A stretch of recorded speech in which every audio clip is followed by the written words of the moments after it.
Voilà, bonjour à toutes et à tous. Good afternoon, everybody. And good afternoon, Lucienne Peiry, Michel Thévoz. Thanks for being here this afternoon for this last day of Bibliotopia with this session on our Brut to talk about textual and artistic creation beyond norms. This session is called Our Brut Language from the Margins. Just a few words, but very briefly, because I think most people know you, Lucienne Peiry and Michel Thévoz. You're both art historians. You are very closely linked to the Collection de l'Art Brut in Lausanne, which collects and exhibits works by self-taught artists, which was founded by Jean Dubuffet. You both served as directors. First of all, Michel Thévoz from 1976 to 2001. You were responsible for its curation and the design of its museography. And then Lucienne Peiry from 2001 to 2011. Now you have produced a great number of works, but 4 of your texts will be used as the backdrop of this conversation, and I will be presenting them, starting with this one from Lucienne Peiry, Art Brut, which offers a historic snapshot of the movement. You look at the different investigations by Jean Dubuffet, the way the term Art Brut was coined in 1945, the establishment of the Collection de l'Art Brut in Lausanne, which opened its doors on February 26, 1976. So we are celebrating its 50th anniversary this year, and an exhibition curated by the current director and curator, Sarah Lombardi, is there. There's also an exhibition at the Fondation Jan Michalski. Your journey leads you up to the present day. In this book, you show how the margin serves as a red thread that characterizes both the works of Art Brut as well as Dubuffet's investigations, and the space of the collection, which is conceived as an anti-museum and as a challenge to museum institutions. A second book, which has to do with Écrits Brut. It was published in 2020 by Éditions du Seuil and devoted specifically to écriture brute, or outsider writing, which you document through an extraordinary corpus. And then we've got 2 texts by Michel Thévoz that will be of interest to us today, starting with Requiem pour la folie, Requiem for Madness, which was first published in 1985 and then reissued in a more comprehensive edition in 2017 by La Différence.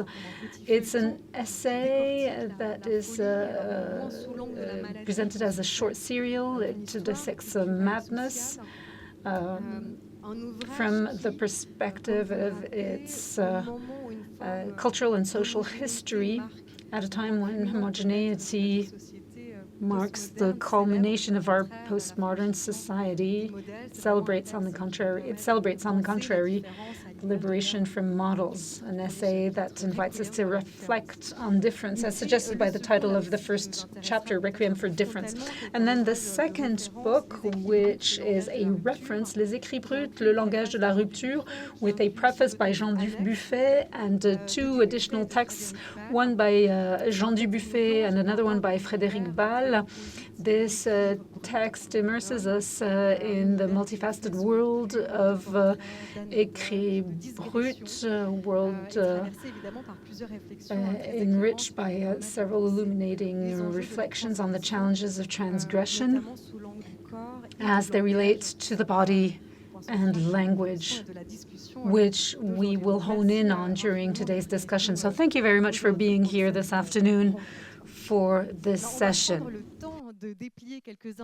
We will take a little bit of time to unpack some of these portraits and look at some of the objects. You'll be presenting them to us and commenting on them. But to start with, as a basis for our later discussion, I've got two questions to you. One that's more generally about art brut, the second one about écrire brut, more specifically. Starting with a statement by Dubuffet from 1967, which is very much related to this year's topic for Bibliotopia. This is a quote by you, Michel Thévoz. Dubuffet declares in an interview, "I am in love with madness. I take cures of madness, and I find it does me good. I would recommend them to you." Now, in your texts, you think art brut should not be confined to an art of the insane. So what kind of madness are we talking about?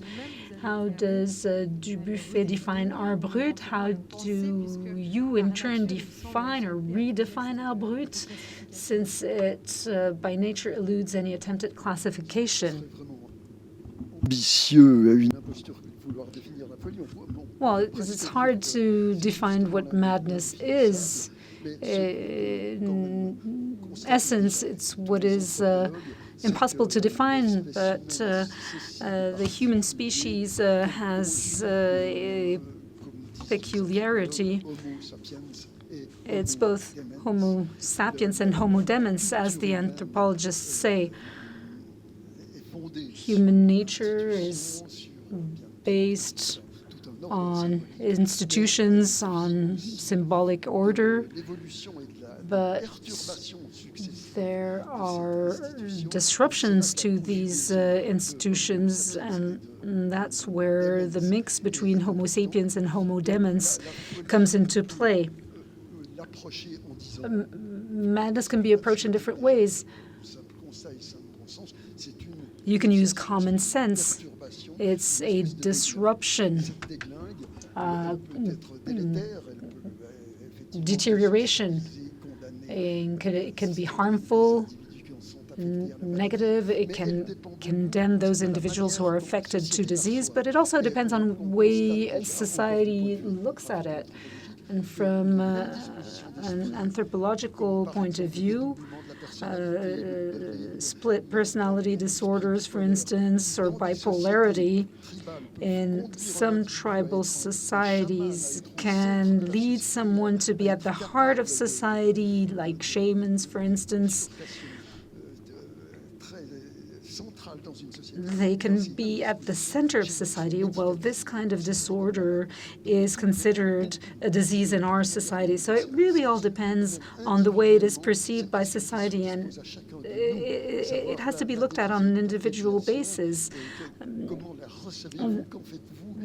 What do you do with this disruption? Are you able, through empathy, to take advantage of it? It's an exchange, a relationship.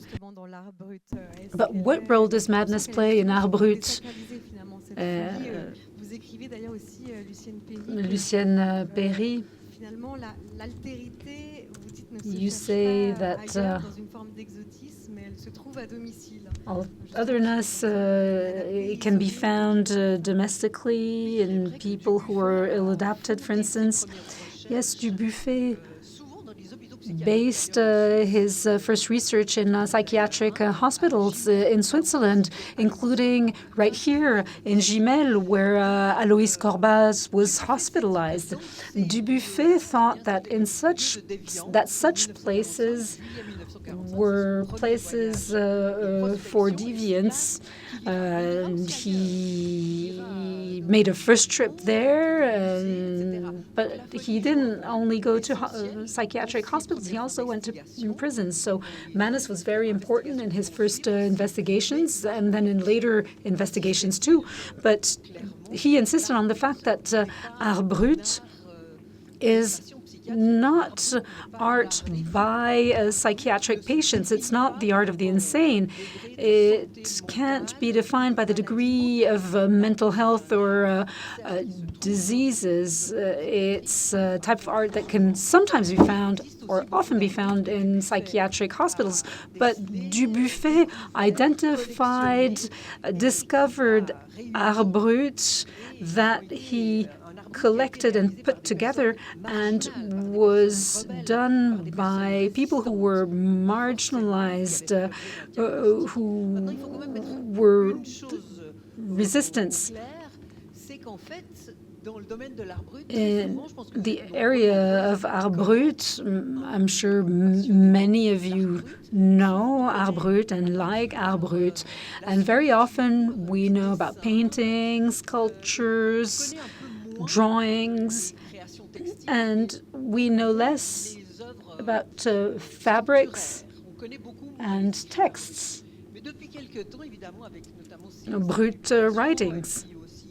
In recent times, thanks to publications and exhibitions, we've seen écriture brute exhibitions. And a few years back, Vera Michalski had accepted a proposal from me. I had suggested that she show écriture brute. So Vera Michalski and the foundation, and the Fondation Michalski, was pioneers from that point of view as they opened to dissident types of writing.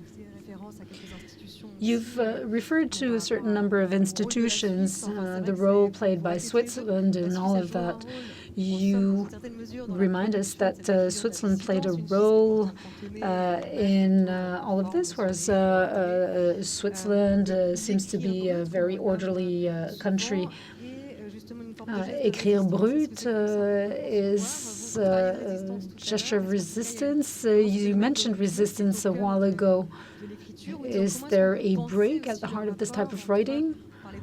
You mentioned madness a while ago. How can you define écrire brut, if it can be defined? Well, we speak about deviation, disruption.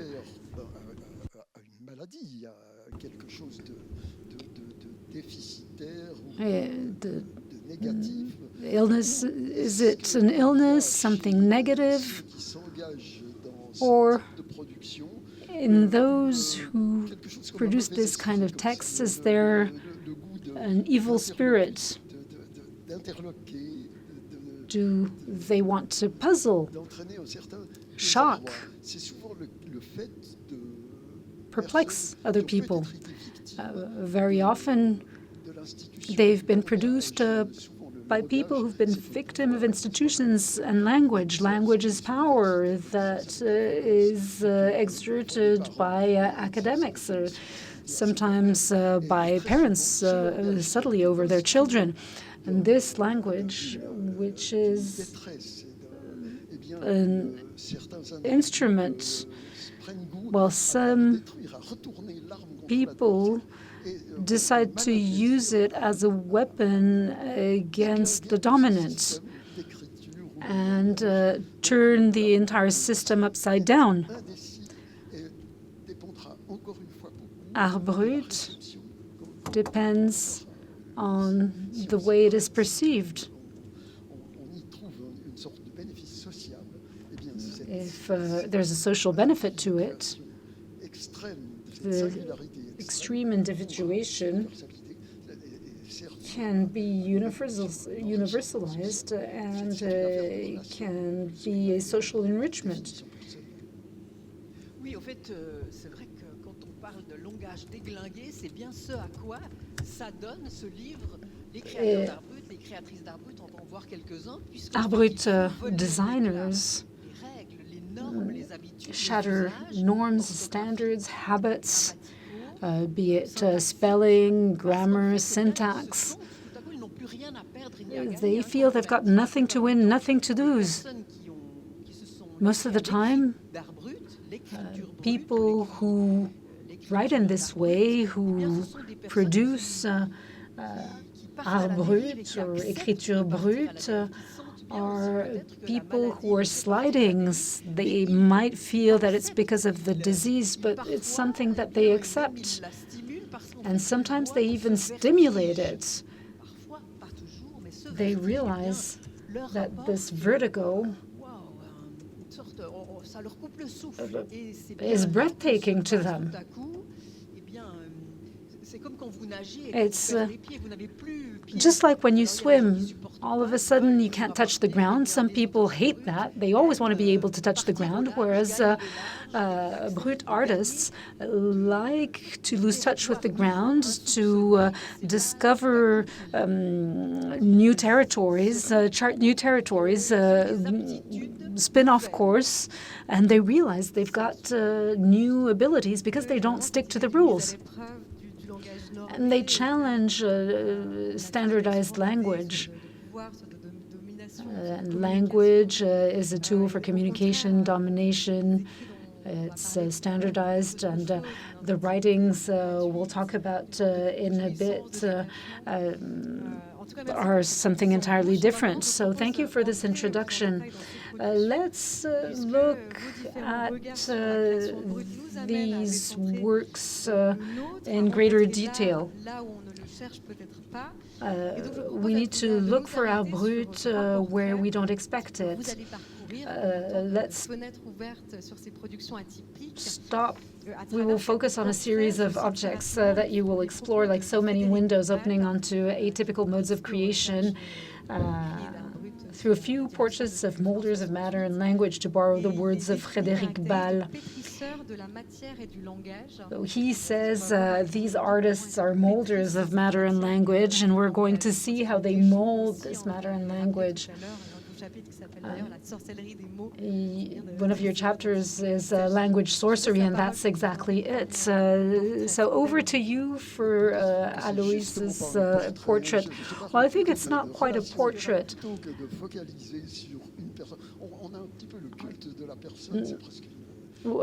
We tend to look at this individually as if it was a godly psychosis. But we have to do away with this fetishism and look at it in terms of relationships. This is a page from the psychiatric file of Aloïs.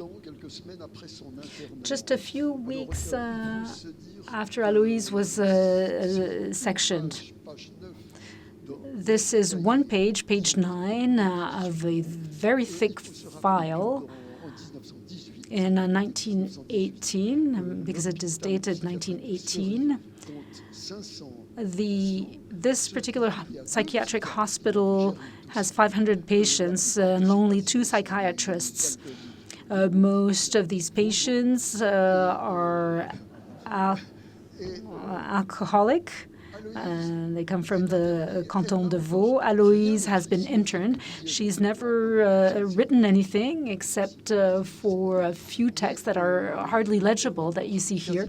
But she's hardly written anything. She's hardly drawn anything except for fairly conventional drawings, as you can see to the bottom left-hand corner of the slide. And the psychiatrists devote pages and pages to her successively. It's really interesting because to them it's an opportunity to have psychiatric debates. One of the psychiatrists is fairly conventional. He tries to qualify all forms of madness. Then you've got Dr. Mahin, who starts to introduce the notion of schizophrenia, following the steps of Boiler. So you can see that psychiatrists disagree with these 2 psychiatrists disagree with each other. And then there's a third psychiatrist whose handwriting you see at the top of the slide. He introduced psychoanalysis both in Switzerland and in France. Raymond de Saussure is his name. He was a celebrity in the world of psychoanalysis. He comes from Geneva, where he teaches psychology, and he comes to the Vaucanton to see Aloïse. She hasn't produced anything, but she's beautiful. She's tall. She's got red hair. She's got a beautiful voice. She's been trained as lyrical singers. There might have been some sort of attraction. And there's probably a counter transfer. But she says very strange things, and they spend a lot of time documenting these weird things that she says. If you manage to read the text on the screen, at one point, she writes a letter, and here you can see it gives me a little note, sticks it in my pocket. Admire the symbolism in the drawing. So she sticks a little note in Raymond de Saussure's pocket. Admire the symbols in the drawing. I don't know what the symbols are. There's the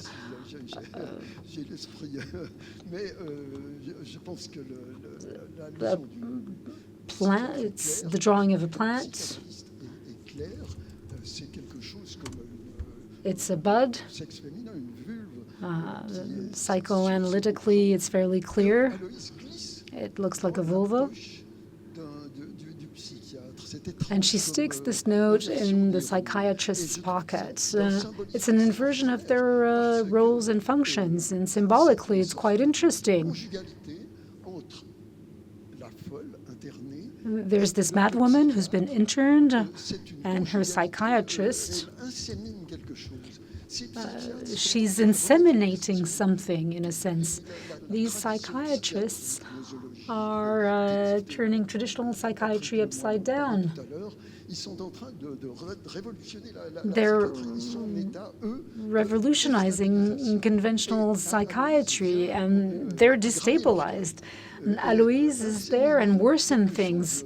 She comes and instill something in them. She's announcing it, and the psychiatrists encourage her to write, to draw. It's going to lead to a very rich production of art, especially given that these psychiatrists take advantage of it. This brings me to the theory developed by Toscaliès, one of these psychiatrists,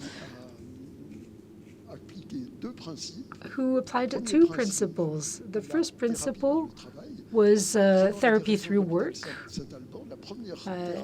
He managed the Saint-Alban hospital, and the first therapy that he applied to his patient was to break down the walls of the hospital. Second principle, art therapy.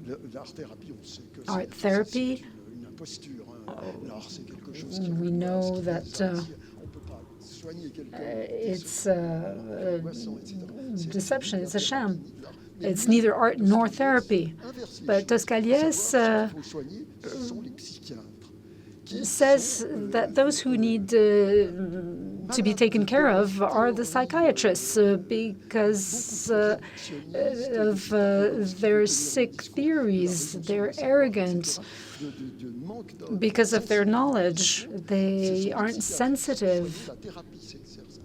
So they are under therapy, and those who take care of the psychiatrists are the patients. The psychiatrists that were the most open to modern art receive this as enlightenment. They're enlightened. Aloïse calls this ricochetisme. It's the theory of the ricochet. A ray that bounces on her face and that bounces from one reality to the next. And it's a theory that's already at the beginning of creativity, uninterrupted creativity. Et là, le docteur Hans Steck, lui, il est parti aussi des théories des sociétés primitives. Here's Dr. Hans Steck, interested in African Oceanian societies, which are considered inferior, interested in the art of the insane. And Aloïse was a discovery for him.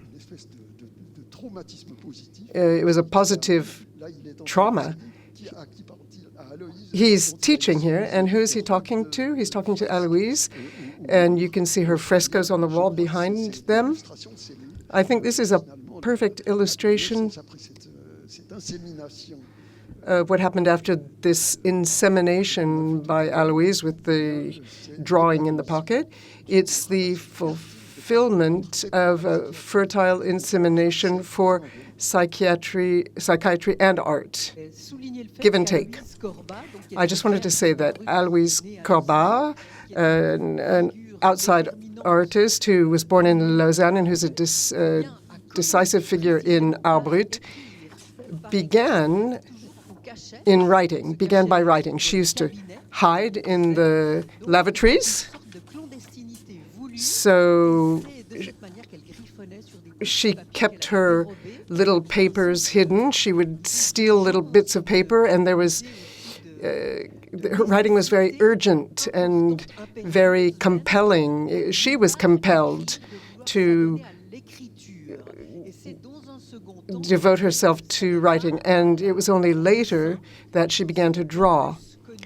And her drawings are more well known to the public, the general public now, but it was through writing that she came to figurative drawing.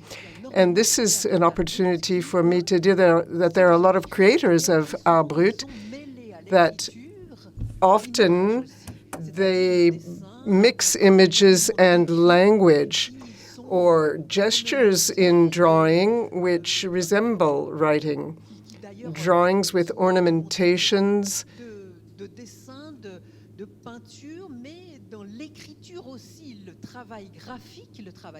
graphic work, stupefying work. Some of their letters are decorated. For them, there's no dissociation between image and words. Adolphe Wolfli drew and wrote and composed music. So there was no separation for them between the different modes of artistic expression. And in fact, sometimes they would use the same medium, one piece of paper to do all three.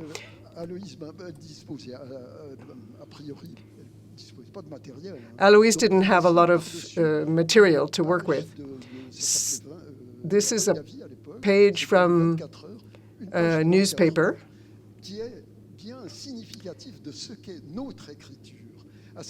which shows our style of writing.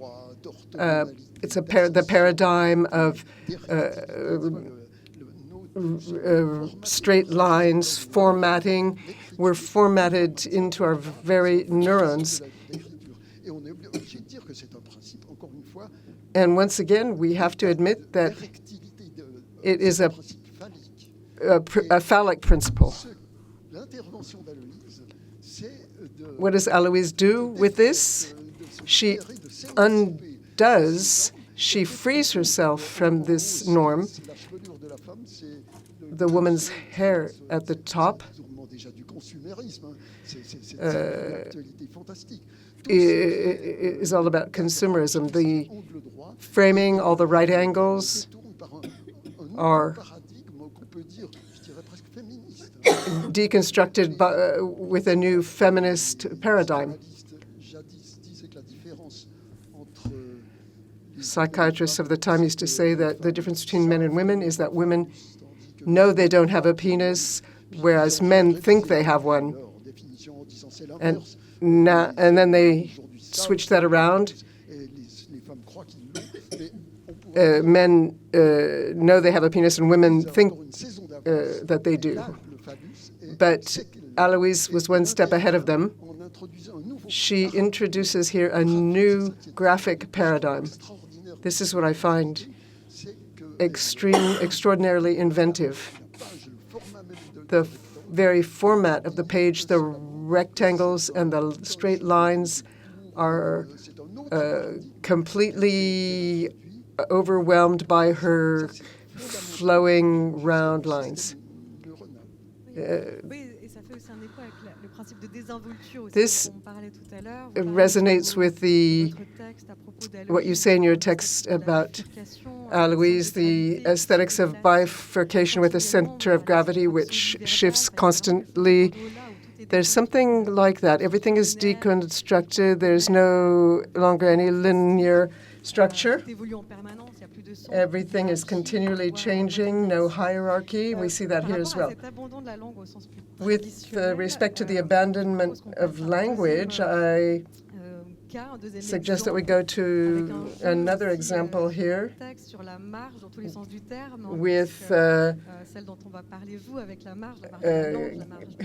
this artist who plays with margins, the margins of language, the margins of the page, the margins between letters.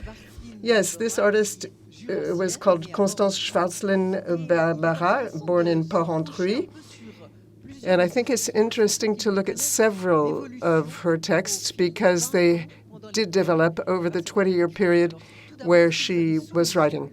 What you have here is a page, a very full page of writing, handwriting, which is very meticulous, very orderly. Constance Schwarzlin-Barbara is following the rules of linearity. She ended up in the hospital in Val d'Au near Bern. Her mother tongue was French. When she was in the hospital, she was surrounded by people who spoke German or Swiss German. She didn't only experience social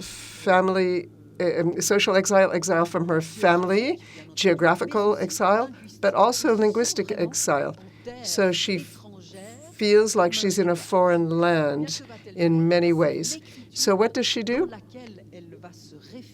She takes refuge in writing and undertakes a very adventurous type of production, and it probably saved her.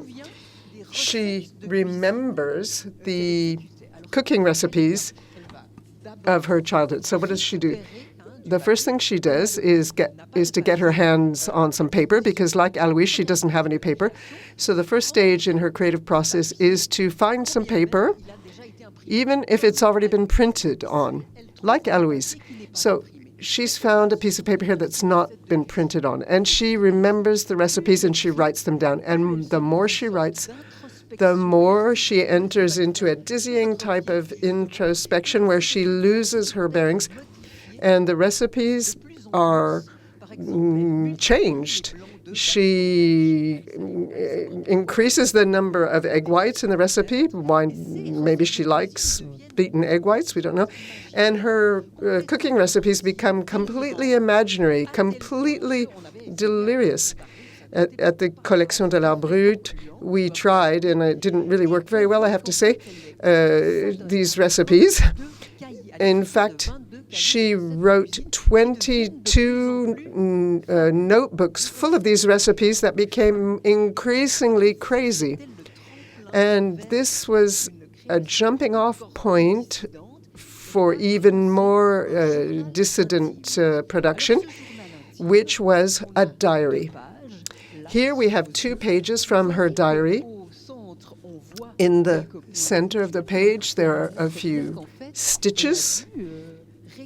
She must have got some administrative documents that were stitched together, but these material obstacles do not prevent her from establishing a dialogue with her medium. I think often we need to come back to this, to the work itself. It helps us understand a lot of things. You can see that there are printed texts on this paper. That did not stop her. In fact, it was like a tipping point. She would write in the spaces.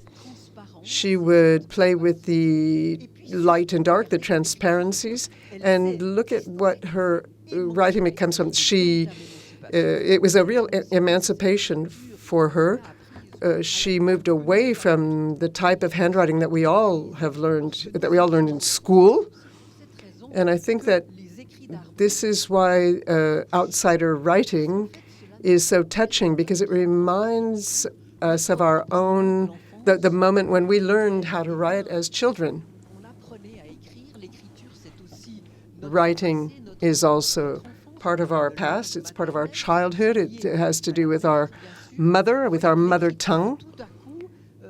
And here, all of a sudden, her writing is less regular. The letters lean to the left. She adds some flourishes. It becomes calligraphic, more difficult to read, but that's not true. It's totally legible. If we enlarge it, what we see is that the letters and the words have become extremely elongated, and sometimes one word can almost fill up the entire page. Look at the page on the right. The word folie and the word mort, or death, and then we have contre nature. It doesn't stand out clearly, but I think and that's why I think it's important to spend time looking at outsider writing and look at it very closely. She's describing her universe. In her medical records, we can read that Aloise is autistic. She speaks to no one. Well, obviously, she doesn't speak German. She's in a German-speaking hospital. So she's created her own scriptural cosmogony here. And there's a form of resistance, rebellion, and also in a beautiful poetic form. And on that subject, I'd like to read a short passage from her diary where she talks about her daily life, personal grooming, meals, the other things in her daily life. But she also talks about nature. She describes the nature she can see. And there are also very philosophical subjects. She talks about death. She talks about insanity. And then sometimes she slips into poetry.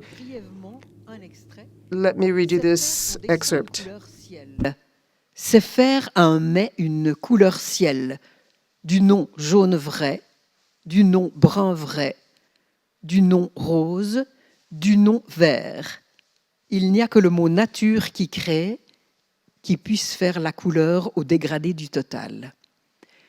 Il n'y a plus de règles à suivre, il n'y a plus de règles de l'entendement. On n'a plus There are no rules in this excerpt.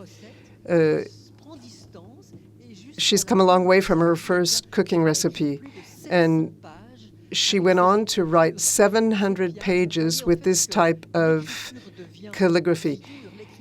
As you can see, the letters become characters, signs, pictures, and the empty spaces take on meaning. They are also an integral part of her aesthetic choice. Then there's another artist who I'd like to present. You can see that her writing is done on some surprising materials. The majority of outsider writing that we have is on paper, but then sometimes some creators find other ways of creating. This is Agnès Richter. She was in the hospital in Heidelberg in Germany. And as you may know, this is at the end of the 19th century. When you enter a psychiatric hospital, you are stripped in all senses of the word. You have to take off all your clothes and you have to put on the uniform of the hospital, the identical uniform to all the other patients. So your clothing and jewelry is taken away, all your accessories, all of your belongings, and you are forced to put on the uniform. Very recently, I read that often women lost their wedding rings at that point and their husband's name, and were called by their maiden names. So this uniform makes everyone anonymous. There are no longer any individuals. Everyone is identical and identically dressed. Agnes Richter reacts to this in a very concrete way. She takes the top half of the uniform, this little jacket that you see here, and she's going to grab it with both hands and morph it. You can see that the left and the right-hand sleeves have been switched. The sleeve casing now has some ruffles. She has added pieces of brown fabric to the neckline and at the waist on the right. She also put darts in the waistline to make the jacket more feminine. It's become a true work of art. It's a coarse linen jacket that is identical to that of the other patients, but she has made it her own. And it becomes a second skin because she will then wear the same jacket for 20 years. And we know this because we found traces of sweat and wear on the inner collar and under the arms. So we can look at this with wonder. Look at the writing on the most of the surface of the jacket. On the torso, she writes on it from the inside. It's very difficult to decipher because she is using the Kurenschrift. It's the old German script that looks Gothic, semi-Gothic. It's difficult to write. She has also embroidered it here, and as you'll know, that's very difficult if you've ever tried it. There are a lot of arabesques and flourishes. So she hasn't chosen the easiest way to do this. Did she do this deliberately in this way so that it would be difficult to read? Was that intentional? Because that means that the doctors, the staff who approach her and the other patients who come closer to her can't read what her jacket says. So she can wear her diary, as it were, next to her skin while keeping any readers, possible readers, away. On the inner part of the front of the jacket, she writes Ich habe, moi, mien, j'ai. It's as if everything that's hers has to be done in embroidery that's next to her skin. It has to be in contact with what she has, what the most precious things she has. Her skin, her first skin, which is no longer enough because it's so vulnerable. And on the sleeves, we have different types of writing. She also talks about fresh cherries. So the writing on this transformed jacket make it unique and make her unique. We wonder why there is this figure, 583. Thomas Röske, who's the director of the Heidelberg Foundation, has a theory that this was her patient number, and she embroidered it onto her jacket so that her jacket wouldn't get lost in the laundry. But I don't think it could possibly be confused with anyone else's jacket, because the uniform that all of the men and women in the hospital wore would be taken off when they went to bed and put in the next room, and in the next morning they'd be redistributed. So it was possible that there were mix-ups, but for sur le dos, sur sa peau. For Agnes, this was a way of having her own jacket all the time. 583 Simplement brodé en rouge in red embroidery. pour dire Maybe she just embroidered this number qu'elle se rebelle to say that she was resisting, rebelling this stigma. She's no longer Agnes Richter, she's number 583. She only exists donc c'est une manière as a number. s'approprier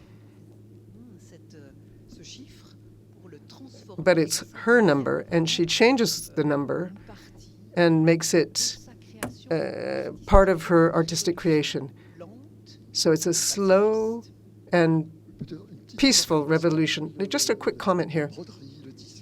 The embroidery, the embroidery has been a women's job for thousands of years. Women have embroidery patterns that they use. Isn't it funny that outsider artists have come back to this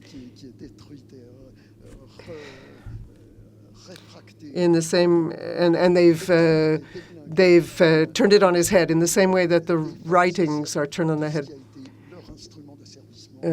So they've used the instrument of their servitude against the oppressors. It's a kind of counteroffensive. This is fascinating. There's a confusion between the physical eye and the jacket. The jacket as is the medium and the trigger for creation. With respect to the material, this is a major question, how to get the paper, the pencils. Lucienne Peiry, you're about to publish a book on clothing in October 2026 at Éditions du Canoë. We can't wait to read it. So the question of the body is important as well. I think that with respect to what we said about Constance Schwarzling-Berberat, you said it was the writing was dizzying with empty spaces, words that lean to the left, as if there were a physical and emotional manifestation of the artist. Dizziness connected to the words. This reminds me of what you talk about, Michel Thévoz. Just another question before I give you the floor. The place of the word I. You've given us several examples of the word where the word I appears. A diary, a jacket. In your written works, you say that this is not always the case. Often the word I is missing from the text that you are dealing with. However, the writings are always invited to be embodied with respect to other types of writing, normed writing, manual responsibility. Is freeing oneself from language a way of freeing oneself from oneself, or does the word I appear regularly in these texts? Are these texts very intimate or not? Cette pulsion scripturaire sauvage, This wild textual impulse persists in signatures. The signatures are often illegible, so in letters it comes together with the typed signature. Outsider artists, they develop their signature. We saw this with Constance Schwarzling-Berberat. They use their signature in an exuberant way. to fight against typing and typography, standardized typography. I think we've pretty much come to the end of the session. I wanted to the end of this selection of self-taught anarchists, as you call them. Michel Thévoz, they offer their own grammar. They go back to the source of their conditioning, the word and the way they're usually arranged. You recall that we tend to judge outsider writing more harshly than outsider art. But thank you very much for this selection, and thanks for having shown us these objects. I think we can give both of you a big hand.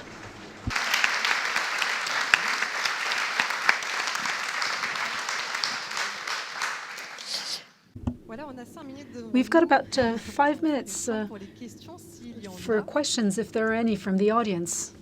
Starting here with the microphone so that the interpreters can hear the question. Micro arrive. Aloïse. Oui. Si, je ne sais pas si je sais parler dans un micro. Je vais essayer. I'm going to try to use the microphone. What strikes me is that this vulva is drawn in a flower, and if you look at the right of the drawing, it could be a rose, and a rose can be read backwards as eros. So the symbolism of the drawing is even greater. Aloïse's success is that her drawing makes you crazy. And that's the point with outside art. You leave the I. I is a cancer for the being. You have to free yourself from this personal imposition and find relationships. And you're the perfect example.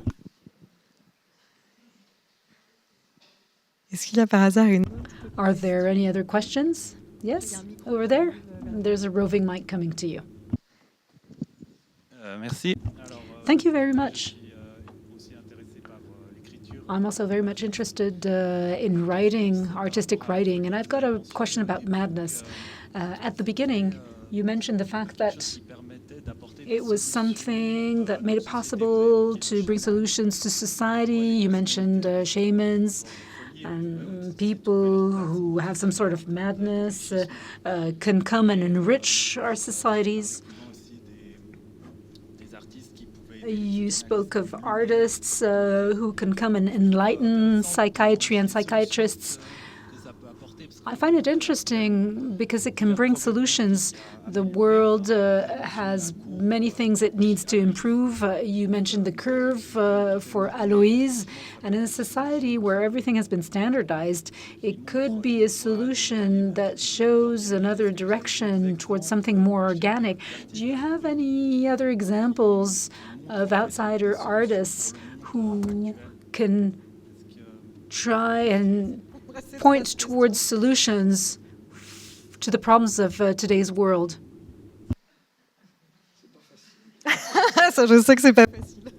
I know, it's not an easy question.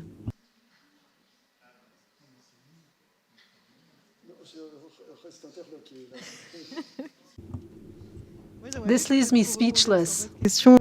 Well, maybe I can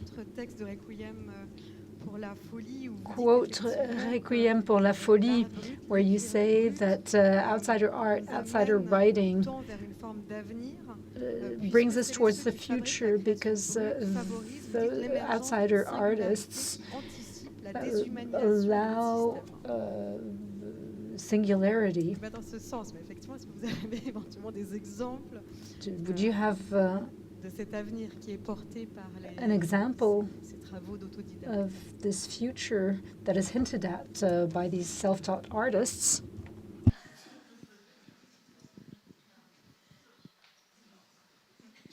Excusez-moi, I'm sorry, I have a hard time understanding your question. It's a great artistic contribution. Art has a social function. Art is something that reconfigures our entire thought system. It doesn't communicate anything. It reconfigures the way we think and the way we communicate. That's it. So it's hard to point towards a tangible outcome, which is possible with technology. Scientists such as Einstein, for instance, well, for them, there's a certain type of madness, probably due to the fact that Einstein was left-handed, he played the piano, the violin. He had a relationship to art which led him to scientific discoveries. So it's really hard to answer your question because things are extremely subtle. You have to go back to the transcendental structures of our knowledge. So it's very hard to determine what could be a tangible result. Yes, but there's another vision here. I think there are other questions, but we've run out of time, so maybe we can continue the discussion together with Michel Thévoz and Lucienne Peiry upstairs. Thank you to Lucienne and Michel, and thanks to the audience for having attended this session.